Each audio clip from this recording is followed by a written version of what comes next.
আমি গরিব মানুষ, জরিতে ঘরটা ভেঙে গেছে, একটা বাঁশ দিবেন না? যাই না পেশাল নিয়ে আমার কাছে আসবি না। কৃপণ মানুষ। তো ওই মানুষটাই দেখতেছে আজকে ধর্ম সভায় হাদিস কোরআনের কথা শুনে মানুষটা তো গইলে গেছে, খুব কাঁদতেছে। এইবার আমার কায়দা যায়, মানুষে কোলাকুলি ধরে না, কোলাকুলি ধরতেছে। ওই গরিব মানুষটা যাইয়াও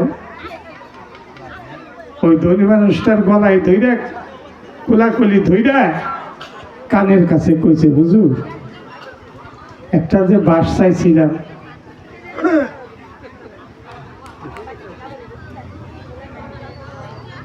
ওই হুজুর ড্রাইভার কই কি বাঁশ তো চাইছিলি, বাঁশ তো দূরের কথা, একটা কনসিও তোরে দেওয়া হবে না। এই ঘটনা ঠিক তাই। মুন্সির কাছে আমার একটাই প্রশ্ন ছিল, কুয়ার মধ্যে মানুষ ডুব দিয়ে গোসল করে, সেই পানি দিয়ে কি করে ওযু করে? যদি মুছের পানি হারাম হয়? কিছু বলছে? তা আমার কথা যে কইলো টাকা দিলেন কেন? আপনারা অনেক টাকা দিলেন। একটাই প্রশ্ন ছিল। তবে যাক, যদিও বলেন এই সামনে আদায় করে নেব। এইবার আমাকে দুইটা প্রশ্ন করেছি, বয়াতটা কোথার থেকে আসলো? আসতে বয়াত কোথার থেকে আসলো? আর মক্কা মদিনার মধ্যে প্রথম বয়াত কে পড়ছিল? এই দুইটাই প্রশ্ন। শোনো, বয়াত কোথার থেকে আসছে আমার প্রথম আসরে তা বলা হয়ে গেছে, হয়তো তুমি মন দিয়ে শুনো না। বলছিলাম না আল্লাহর রাসূল মেরাজে গেল, আল্লাহ বলল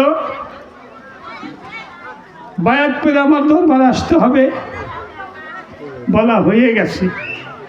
শুনে নাই তাই জিজ্ঞাসা করছে কোথার থেকে আসলো?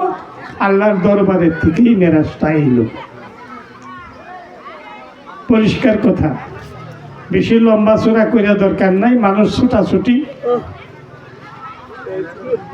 যে কয়টা কথা বলবো খাটি খাটি, এ কথা এই পর্যন্তই রেখে যাই। মক্কা মদিনার ভিতরে সর্বপ্রথম বয়াত কে পড়ে? 2 নম্বর প্রশ্ন। শোনো, আমার দ্বীনের রাসূলের প্রথম শত্রু ছিল, 1 নম্বর শত্রু ছিল আবু বকর সিদ্দিক। মক্কার ভেতরে আমার দয়াল রাসূল তাকে দেখে নাই আবু বকর সিদ্দিক, কিন্তু শত্রুতা ভিতরে। যখন রাসূলের সঙ্গে দেখা হইল, আপনি আবু বকরের মাথাটা নত হয়ে আসলো। ইনি আল্লাহর রাসূল। পৃথিবীর কেউ বিশ্বাস করুক বা না করুক, আমি আবু বকর সিদ্দিক আল্লাহর কসম খেয়ে বলছি, আপনি সত্যি আল্লাহর রাসূল, আপনি দয়া করে আমাকে বয়াত করান, দিন ইসলাম আমার উপর আপনি দান করেন, আমি আপনার কাছে বয়াত করতে চাই। আবু বকর সিদ্দিক মক্কার ভিতরে প্রথম বয়াত করেছিল। এই দুটি কথাই তোমার প্রশ্ন জবাব নিয়ে গেল। এবার নামাজ হইল বেহেশতের চাবি। নামাজ ছাড়া কেউ কি বেহেশতে যাবি? ক্ষমতা কারণ নাই, এই কথা বলে গেছে। এবার নামাজ সম্বন্ধে একখানা গান আপনাদেরকে আমি শোনাই। হ্যাঁ,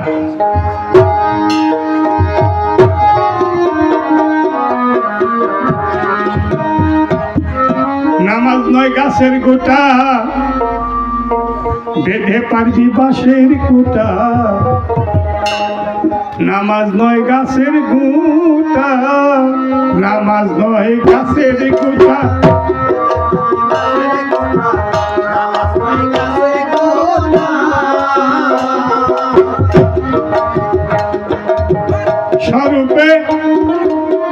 স্বরূপে মসজিদ করে নামাজ পড়ো